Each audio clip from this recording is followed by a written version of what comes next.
Assalamualaikum warahmatullahi wabarakatuh. Salam sejahtera bagi kita semua. Sebelumnya saya ucapkan terima kasih kepada Ibu Nur Isrotul Husna selaku dosen pengampu mata kuliah metodologi penelitian serta teman-temanku yang berbahagia.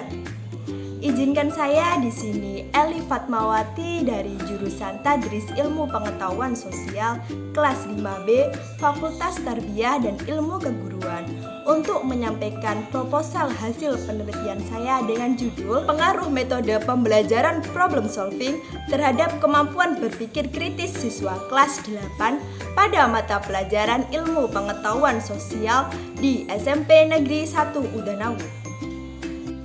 Memasuki bab pertama yaitu pendahuluan.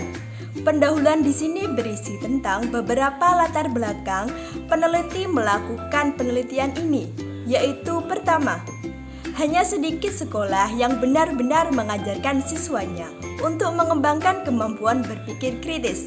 Biasanya, sekolah menghabiskan waktu untuk mengajar siswa dengan memberikan satu jawaban yang benar, sehingga kegiatan pembelajaran di kelas kurang mendorong siswa untuk memperluas pemikiran mereka dengan menciptakan ide-ide yang baru sesuai kemampuan siswa. Latar belakang yang kedua, permasalahan yang terjadi saat pembelajaran IPS yang menyebabkan kurang berkembangnya kemampuan berpikir kritis siswa berkaitan dengan pemilihan strategi pembelajaran yang kurang tepat. Hampir semua guru IPS di SMP Negeri 1 Udanawu menggunakan cara konvensional selama mengajar. Latar belakang yang ketiga, permasalahan berikutnya yang menyebabkan masih kurang berkembangnya kemampuan berpikir kritis siswa saat pembelajaran ialah IPS yang dianggap sebagai mata pelajaran yang membosankan, terlalu banyak hafalan, dan sering mendapatkan perhatian minoritas saat pembelajaran di kelas. Latar belakang yang keempat, menurut pendapat peneliti, metode problem solving merupakan metode yang cocok untuk diterapkan dalam pembelajaran IPS, yang mana model pembelajaran berbasis masalah memiliki tujuan untuk meningkatkan kemampuan berpikir kritis siswa. Rumusan masalah yang ingin peneliti lakukan dalam penelitian ini yaitu pertama, bagaimana kemampuan berpikir kritis siswa sebelum diterapkan metode problem solving dalam pembelajaran IPS di SMP Negeri 1 Udanawu. Rumusan yang kedua, bagaimana kemampuan berpikir kritis siswa sesudah diterapkannya metode problem solving dalam pembelajaran IPS di SMP Negeri 1 Udanawu. Rumusan yang ketiga, apakah ada pengaruh metode problem solving terhadap kemampuan berpikir kritis siswa sebelum dan sesudah diterapkannya pada mata pelajaran IPS di SMP Negeri 1 Udanawu. Memasuki bab kedua yaitu tentang kajian pustaka.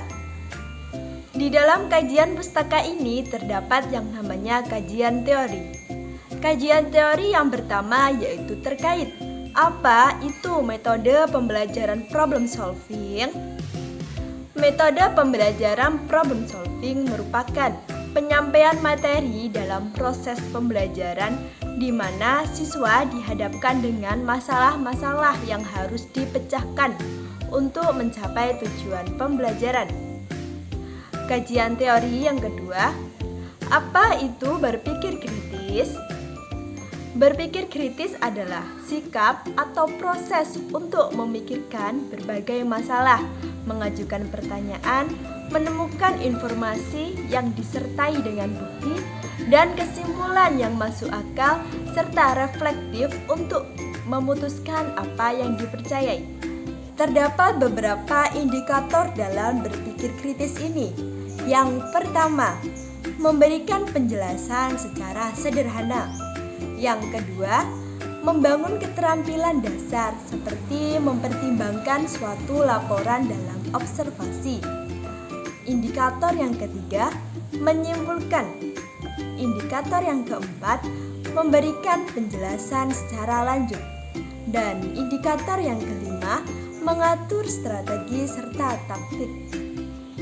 Berdasarkan permasalahan di atas, Peneliti memilih metode pembelajaran problem solving guna meningkatkan kemampuan berpikir kritis siswa dalam pembelajaran IPS.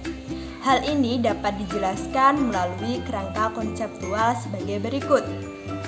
Yang mana pada awalnya penggunaan metode yang kurang tepat akan mempengaruhi kemampuan berpikir kritis pada siswa yang begitu rendah. Kemudian, diaplikasikannya metode pembelajaran problem solving yang nantinya akan diharapkan kemampuan berpikir kritis pada siswa IPS itu semakin meningkat. Memasuki bab ketiga yaitu metode penelitian. Lokasi penelitian yang peneliti ambil yaitu di SMP Negeri 1 Udanawu yang beralamat di Desa Mangunan, Kecamatan Udanawu, Kabupaten Blitar. Yang menjadi fokus utama dalam penelitian ini adalah siswa kelas 8 pada mata pelajaran IPS. Kemudian variabel penelitian. Terdapat dua variabel dalam penelitian ini. Yang pertama variabel bebas atau independen, yaitu penggunaan metode problem solving. Yang kedua variabel terikat atau dependent, yaitu kemampuan berpikir kritis siswa kelas 8 pada mata pelajaran IPS. Dan materi yang diambil yaitu peran iptek dalam menunjang kegiatan ekonomi. Dapat disimpulkan bahwa di sini variabel X-nya adalah metode problem solving dan variabel Z-nya adalah kemampuan berpikir kritis siswa. Jenis penelitian dalam penelitian ini yaitu penelitian kuantitatif, yang mana penelitian ini memiliki hasil berupa data-data atau angka. Kemudian desain penelitian yang digunakan pada penelitian ini adalah one group pretest post-test design, yang mana nantinya kita akan mengetahui bagaimana kemampuan berpikir kritis siswa sebelum diterapkannya metode problem solving atau disebut dengan pretest, dan setelah diterapkannya metode problem solving atau disebut dengan post-test. Penjelasan terkait gambar desain eksperimen, di mana di situ terdapat Q1, di tengahnya terdapat X, dan di sampingnya ada Q2, di mana Q1 itu observasi yang dilakukan sebelum eksperimen dilakukan atau disebut dengan pretest. Kemudian yang bagian X-nya itu adalah perlakuan yang diberikan. Kemudian Q2-nya yaitu observasi yang dilakukan sesudah eksperimen atau disebut dengan post-test. Selanjutnya yaitu populasi dan sampel. Populasi yang diambil dalam penelitian ini yaitu seluruh siswa kelas 8 di SMP Negeri 1 Udanawu yang berjumlah 35 siswa. Dan sampel yang diambil yaitu siswa kelas 8 yang berjumlah 35 siswa. Pengambilan sampel yang digunakan adalah teknik sampling jenuh. Teknik sampling jenuh merupakan teknik penentuan sampel bila semua anggota populasi digunakan sebagai sampel. Teknik pengumpulan data. Sumber data yang digunakan di sini terdapat dua, yaitu sumber primer dan sekunder. Sumber primernya diperoleh langsung dari siswa kelas 8 di SMP Negeri 1 Udanawu. Dan sumber sekundernya diperoleh melalui sejarah sekolah, visi dan misi sekolah, data sarana dan prasarana, serta lainnya. Teknik pengumpulan data di sini terdapat 4, yaitu pertama observasi. Di observasi ini kita mengamati langsung penggunaan metode pembelajaran problem solving di dalam kelas.